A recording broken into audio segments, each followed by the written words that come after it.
Bonjour à tous et à toutes et bienvenue dans cette nouvelle vidéo. Aujourd'hui je vais vous raconter mon premier trail long entre guillemets parce que ça fait que 17 bornes, c'est pas si long que ça. J'ai déjà fait 2 semi-marathons et tout ça, donc c'est pas si long que ça, mais pour une reprise de course à pied c'est quand même pas mal. On est parti du coup à Compère pour faire cette course, la course des 3 châteaux, et je vais vous raconter ce récit. Avant, petite pub pour ma chaîne, n'hésitez pas à vous abonner, vous êtes de plus en plus nombreux à regarder la chaîne et ça fait vachement plaisir. Donc surtout que j'ai vu la dernière vidéo où je raconte une course, vous a énormément plu, donc je vais continuer à faire des récits de course comme vous aimez. Alors nous arrivons là-bas au lieu à 10h10, on va dire 10h20, on s'échauffe, on récupère les dossards numéro 27 et on commence à s'échauffer tranquillement, et moi je sens une petite douleur au niveau du tibia. Je me dis une périostite pour pas assez pour en avoir une, donc je pense que c'est juste une petite douleur comme ça qui est survenue comme ça sur le moment, et on sait que et je sais qu'à la suite elle est partie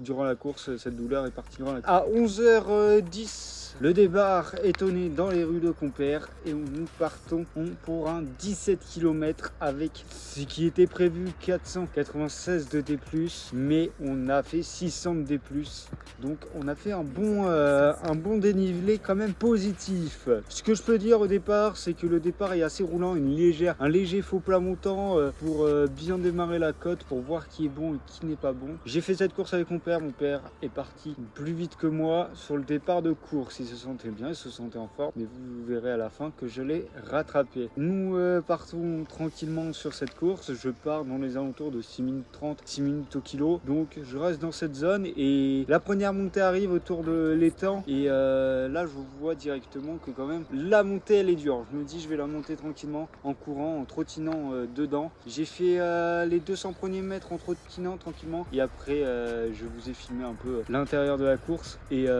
quand même c'est que ça a monté à côté de cet étang, hein. J'ai retrottiné après à la fin et j'ai continué à accélérer, et ça fait quand même un gros D+, c'est là je pense la plus grosse cote du parcours jusqu'au deuxième ravito. On fait 8 km, on fait 6 km et demi à peu près, et 7 km grand maximum, et nous arrivons au premier ravito, au château, j'ai oublié son nom. Le château était magnifique, il y avait de l'ambiance avec des tambours et tout. Nous arrivons là-bas, je prends un verre d'eau, une banane et on repart.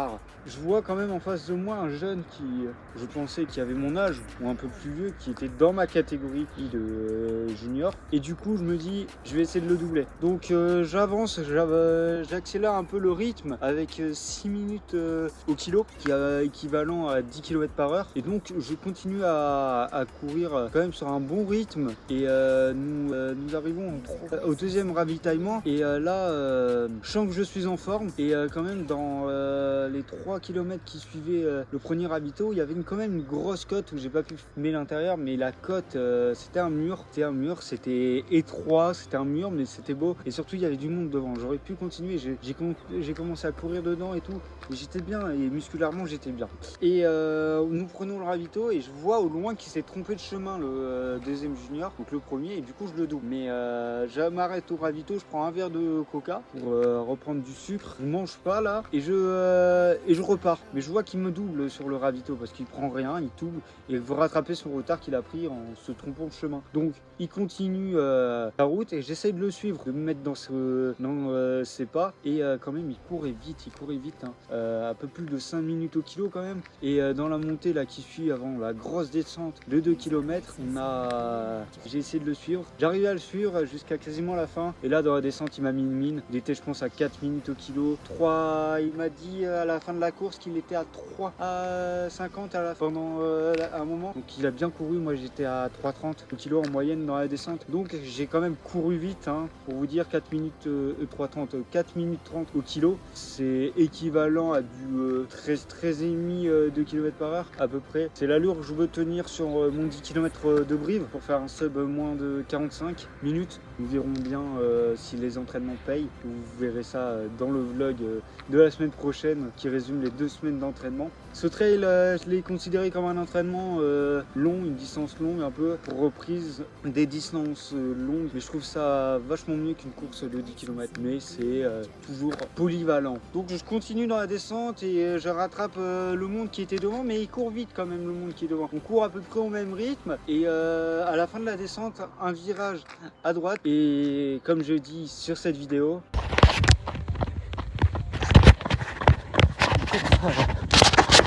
aux jambes, hein. Bientôt 2 km pour descendre. Ah, j'ai mal aux jambes, hein. Ça pique. Oh là là là, ça pique. Attends, ils vont fouiller. Voilà, je viens fou. Ah putain, la remontée. Ne dis pas que ça remonte. Ah, ce que j'aime, on va pouvoir les tabasser là-haut. On va faire une kill cam. Alors, qui vient de journette. je leur ai mis une kill cam. Bon, tranquille, hein.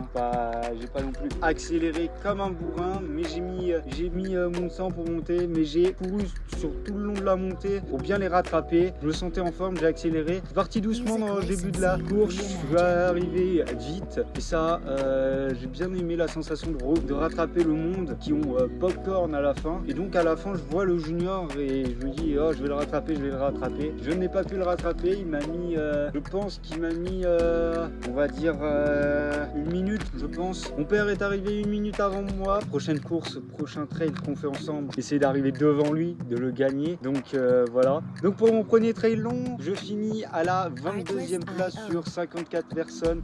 Donc sur la première moitié des gens. Et dans ma catégorie, je finis premier. J'étais le seul de ma catégorie. Je pensais que le junior était devant, mais non. C'était un espoir. C'était un espoir. Je voulais un podium. Je pensais avoir un podium de ma catégorie, comme le podium de mon père qui est arrivé 2e dans sa catégorie. Et non, malheureusement, on n'a pas eu de podium dans notre catégorie, mais on a eu un magnifique sac à dos. Je vous mets les images juste ici, qui est très pratique pour les randonnées que je vais pouvoir faire cet été dans ce paysage. Malheureusement, cet été, je travaille, donc on va essayer de s'entraîner le soir.